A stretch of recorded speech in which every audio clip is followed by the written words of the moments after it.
दिखाते। मोटू बोला मेरा हाथी, पतलू बोला मेरा हाथी।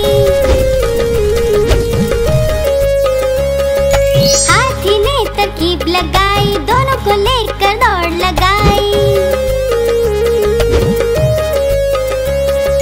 बोला मुझको जो पकड़ेगा, मुझ पर अपना हक पालेगा। तीनों मिलकर संग में भागे, हाथी भागा सबसे आगे। मोटू फिसला पतलू फिसला,